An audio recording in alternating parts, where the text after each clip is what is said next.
रमा एकादशी व्रत कथा। महाभारत काल की बात है।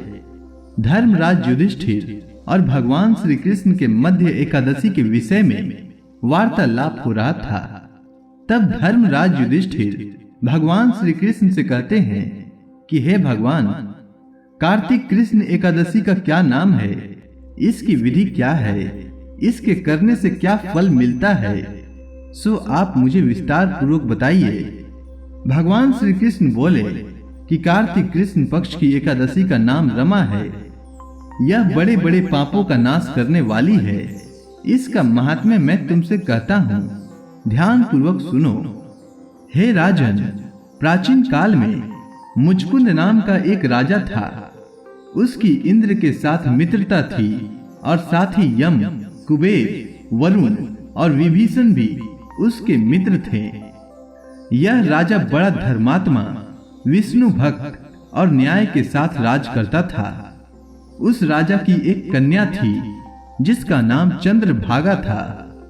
उस कन्या का विवाह चंद्रसेन के पुत्र शोभन के साथ हुआ था। एक दिन वह शोभन ससुराल आया। उन्हीं दिनों जल्दी ही पुण्यदायिनी एकादशी यानी रमा एकादशी भी आने वाली थी। जब व्रत का दिन समीप आ गया तो चंद्रभागा के मन में अत्यंत सोच उत्पन्न हुआ कि मेरे पति अत्यंत दुर्बल हैं और मेरे पिता की आज्ञा अति कठोर है। दसवीं को राजा ने ढोल बजाकर सारे राज्य में यह घोषणा करवा दी कि एकादशी को भोजन नहीं करना चाहिए। ढोल की घोषणा सुनते ही शोभन को अत्यंत चिंता हुई और अपनी पत्नी से कहा कि हे प्रिय, अब क्या करना चाहिए? मैं किसी प्रकार भी भूख सहन नहीं कर सकूंगा। ऐसा उपाय बतलाओ कि जिससे मेरे प्राण बच सके, अन्यथा मेरे प्राण अवश्य चले जाएंगे। चंद्रभागा कहने लगी कि हे स्वामी, मेरे पिता के राज में एकादशी के दिन कोई भी भोजन नहीं करता। हाथी, घोड़ा, ऊंट, बिलाई, गौ आदि भी तृण, अन्न, जल आदि ग्रहण नहीं कर सकते। फिर मनुष्य का तो कहना ही क्या। यदि आप भोजन करना चाहते हैं तो दूसरे स्थान पर चले जाइए, क्योंकि यदि आप यहीं रहना चाहते हैं तो आपको अवश्य व्रत करना पड़ेगा। ऐसा सुनकर शोभन कहने लगा कि हे प्रिय, मैं अवश्य व्रत करूंगा। जो भाग्य में होगा वह देखा जाएगा। इस प्रकार से विचार कर शोभन ने व्रत रख लिया और वह भूख व प्यास से अत्यंत पीड़ित होने लगा। जब सूर्य नारायण अस्त हो गए और रात्रि को जागरण का समय आया, जो वैष्णवों को अत्यंत हर्ष देने वाला था, परंतु शोभन के लिए अत्यंत दुखदायी हुआ। प्रातः काल होते शोभन के प्राण निकल गए। तब राजा ने सुगंधित काष्ठ से उसका दाह संस्कार करवाया, परंतु चंद्रभागा ने अपने पिता की आज्ञा से अपने शरीर को दग्ध नहीं किया और शोभन की अंत्येष्टि क्रिया के बाद अपने पिता के घर में ही रहने लगी। रमा एकादशी के प्रभाव से शोभन को मंदरांचल पर्वत पर धन धान्य से युक्त और शत्रुओं से रहित एक सुंदर देवपुर प्राप्त हुआ। वह अत्यंत सुंदर रत्न और वैदुर्य मणि जड़ित स्वर्ण के खंभों पर निर्मित अनेक प्रकार के स्फुटिक मणियों से सुशोभित भवन में बहुमूल्य वस्त्राभूषणों तथा छत्र व चंवर से विभूषित गंधर्व और अप्सराओं से युक्त सिंहासन पर आरूढ़ ऐसा शोभायमान होता था, मानो दूसरा इंद्र विराजमान हो। एक समय मुचकुंद नगर में रहने वाले सोम शर्मा नामक ब्राह्मण तीर्थ यात्रा करता हुआ घूमता घूमता उधर जा निकला।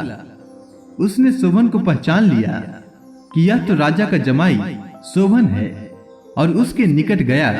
शोभन भी उसे पहचान कर अपने आसन से उठकर उसके पास आया और प्रणाम आदि करके कुशल प्रश्न किया। ब्राह्मण ने कहा कि राजा मुचकुंद और आपकी पत्नी कुशल पूर्वक हैं। नगर में भी सब प्रकार से कुशल है, परंतु हे राजन, हमें आश्चर्य हो रहा है। आप अपना वृतांत कहिए कि ऐसा सुंदर नगर जो न कभी देखा न सुना, आपको कैसे प्राप्त हुआ? तब शोभन बोला कि कार्तिक कृष्ण की रमा एकादशी का व्रत करने से मुझे यह नगर प्राप्त हुआ, परंतु यह स्थिर नहीं है। यह स्थिर हो जाए ऐसा कोई उपाय कीजिए। तब ब्राह्मण कहने लगा कि हे राजन, यह स्थिर क्यों नहीं है और कैसे स्थिर हो सकता है? फिर मैं अवश्य में वह उपाय करूंगा। मेरी इस बात को आप मिथ्या न समझिए। शोभन ने कहा कि मैंने रमा एकादशी का व्रत श्रद्धा रहित होकर किया है, अतः यह सब कुछ अस्थिर है। यदि आप मुचकुंद की कन्या चंद्रभागा को यह सब वृतांत कहें तो यह स्थिर हो सकता है। ऐसा सुनकर उस श्रेष्ठ ब्राह्मण ने अपने नगर लौटकर चंद्रभागा से सब वृतांत का सुनाया।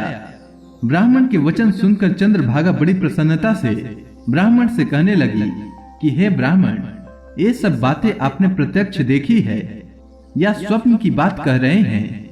ब्राह्मण कहने लगा कि हे पुत्री, मैंने महावन में तुम्हारे पति को प्रत्यक्ष देखा है, साथ ही किसी से विजय न हो ऐसा देवताओं के नगर के समान उसका नगर भी देखा है। उन्होंने यह भी कहा कि यह स्थिर नहीं है, जिस प्रकार वह स्थिर रह सके सो उपाय करना चाहिए। चंद्रभागा कहने लगी, हे विप्र, तुम मुझे वहां ले चलो। मुझे पति देव के दर्शन की तीव्र लालसा है। मैं अपने किए हुए पुण्य से उस नगर को स्थिर बना दूंगी। आप ऐसा कार्य कीजिए जिससे उनका हमारा संयोग हो, क्योंकि वियोगी को मिला देना महान पुण्य है। सोम शर्मा यह बात सुनकर चंद्रभागा को लेकर मंदरांचल पर्वत के समीप वामदेव ऋषि के आश्रम पर गया। वामदेव जी ने सारी बात सुनकर वेद मंत्रों के उच्चारण से चंद्रभागा का अभिषेक कर दिया। तब ऋषि के मंत्र के प्रभाव और एकादशी के व्रत के प्रभाव से चंद्रभागा का शरीर दिव्य हो गया और वह दिव्य गति को प्राप्त हुई।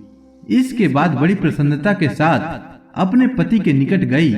अपनी प्रिय पत्नी को आते देखकर शोभन अति प्रसन्न हुआ और उसे बुलाकर अपनी बाईं तरफ बिठा लिया।